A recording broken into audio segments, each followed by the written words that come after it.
12 জানুয়ারি মোহরকুঞ্জে বসতে চলেছে চা ও কফি নিয়ে কলকাতা ক্যাফেটেরিয়া কার্নিভাল। কলেজের ফেস্টিভ্যালগুলোকে এখানে একটু প্রমোট করা, ঠিক আছে? সেই ফেস্টিভ্যালের লোকেরা আসবে। সেখানেও আমরা একটা জিনিস বলছি যে জেন এক্স এবং জেন নেক্সের একটা কি বলবো থাকবে, ভিসাভিস ভার্সেস নয়, এই একটা থাকবে। আরেকটা হলো যে মিউজিক্যাল সয়েরি, এই মিউজিক্যাল জিনিসটা যেটা থাকবে সেটাকে আমরা বলছি ফ্রেশ ফ্রম ওভেন, অর্থাৎ কিনা এরকম গানই করা হবে যেটা অ্যালবামকৃত হয়নি। এরকম মাথার দিব্যি নেই যে এটার জন্যই কেউ একজন গান বানাবেন, কিন্তু যারা একদম এখানে স্ট্রঞ্জ সামনের সারিতে গান গেয়ে এসছেন তারা একটা গান এখানে করবেন। আমরা ম্যাক্স টু ম্যাক্স অনস্টেজ যে একটা যেহেতু জিনিস আছে সেখানে ম্যাক্সিমাম 15 থেকে 20টা আমরা এখানে দিতে পারবো।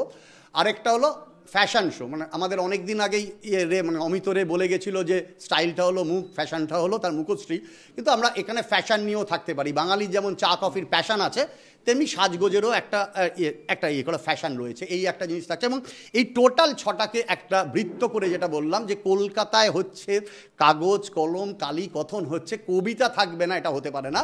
একদিনের এই উন্মাদনা থাকবে গান, আড্ডা, বিতর্ক থেকে গ্রাফিতে।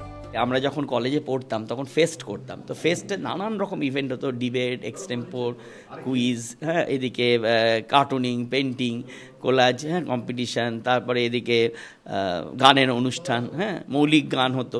তো এই পুরো জিনিসটাকে রিক্রিয়েট করার খালি কলেজ স্টুডেন্ট তাদের নিয়ে নয়, যারা কলেজ থেকে বেরিয়ে গিয়ে এখন প্রফেশনাল হয়ে গেছে সবাইকে নিয়ে একখানা অল ডে একটা হোল ডে কার্নিভাল মতন অর্গানাইজ করা হয়েছে। এবং সেখানে যেহেতু এই ক্রিয়েটিভিটির সাথে তো কফি চা এগুলো তো ওতপ্রোতভাবে জড়িত, আমরা সব বিখ্যাত মানুষদের আমরা দেখেছি যে কফি হাউসে একসময় তারা আড্ডা দিতেন, এখনও তারা দেন। তো সেই জন্য একটা কফি কার্নিভাল যদি করা যায়, তো সেই জন্য ক্যালকাটায় ক্যাফে কার্নিভাল নাম দিয়ে একটা ইভেন্ট করা হচ্ছে।